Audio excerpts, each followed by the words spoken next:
कभी मेरा स्टूडेंट हुआ करता था। अब शायद उसे लगता है कि अपने टीचर से आगे निकल गया। Welcome to bio Bangla. Bollywood এক স্বপ্নের জগৎ, যেখানে তারকারা আলো ছড়ায় আর তাদের গল্প ইতিহাস হয়ে রয়।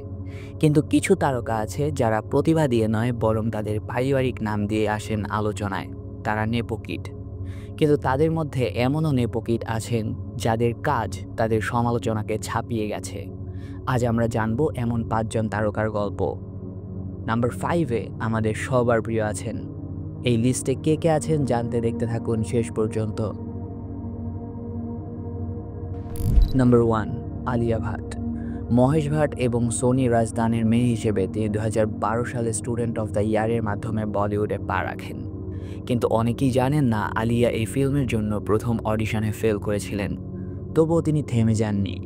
হাইওয়ে এর বীরের মতো সংবেদনশীল চরিত্র থেকে রাজিয়ের গুপ্তচর এবং গাঙ্গুবাই কাঠুয়ারিয়ের দাপুটে অভিনয় তাকে ন্যাশনাল অ্যাওয়ার্ড এনে দিয়েছে। আলিয়া তার প্রযোজনা সংস্থা ইন্টারনাল সানশাইন প্রোডাকশনস দিয়ে ডার্লিংসের মতো সাহসী গল্প তুলে ধরেছেন। তিনি প্রমাণ করেছেন প্রতিভা পারিবারিক নামের চেয়ে বড়। Alia. Alia. Alia, right, of course. Nice to meet you, Alia.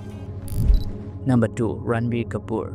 ঋষি কাপুর এবং নিতু সিংয়ের ছেলে রণবীর 2007 সালে সাওয়ারিয়ার মাধ্যমে অভিষেক করেন, যা বক্স অফিসে ব্যর্থ হয়। কিন্তু তিনি হাল ছাড়েননি। রকস্টারে জর্ডানের আবেগ, বার্ফিয়ে নিঃশব্দ প্রেম এবং সঞ্জুতে সঞ্জয় দত্তের জীবনকে তিনি অসাধারণভাবে ফুটিয়ে তুলেছেন। রণবীর শৈশবে এতটাই লাজুক ছিলেন যে তিনি স্কুল নাটকে অংশ নিতে ভয় পেতেন। তবুও তিনি নিজেকে তৈরি করেছেন। এমনকি প্রযোজক হিসেবে জগ্গা জাসুসের মতো সাহসী প্রকল্পে কাজ করেছেন। তার এই যাত্রা আমাদের শেখায় ব্যর্থতা সাফল্যের পথে শুধুই একটি ধাপ। मुझे पता नहीं क्या रियल है, समझ नहीं आ रहा क्या रियल क्या इमेजिनेशन क्या है। आप तो रियल हो ना डैड। নাম্বার 3, কারিনা কাপুর খান। কাপুর পরিবারের এই তারকা রণধীর কাপুর এবং ববিতার মেয়ে। 2000 সালে রেফিউজিতে অভিষেক করেন, কিন্তু তার প্রকৃত পরিচয় তৈরি হয় জাবুই মেটের গীতের স্পষ্টতা আর চামেলিয়ার সাহসী অভিনয়।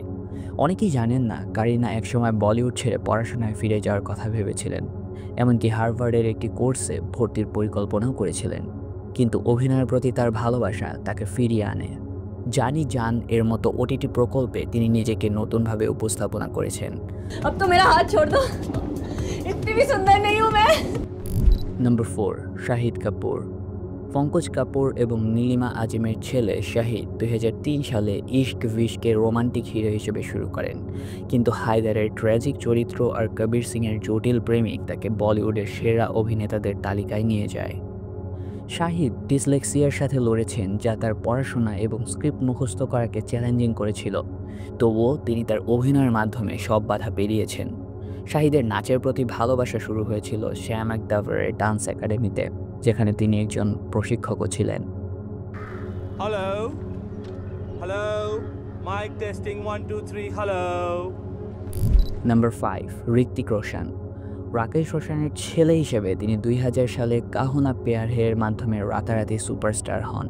তার নাচ, অভিনয় এবং অ্যাকশন তাকে বলিউডের গ্রিক গড বানিয়েছে। তবে ঋত্বিক শৈশবে স্ট্যামারিংয়ের সমস্যায় ভুগতেন। এমনকি ডাক্তাররা বলেছিলেন তিনি হয়তো কখনো ফিল্মে কাজ করতে পারবেন না। তবুও তিনি স্পিচ থেরাপির মাধ্যমে নিজেকে তৈরি করেছেন।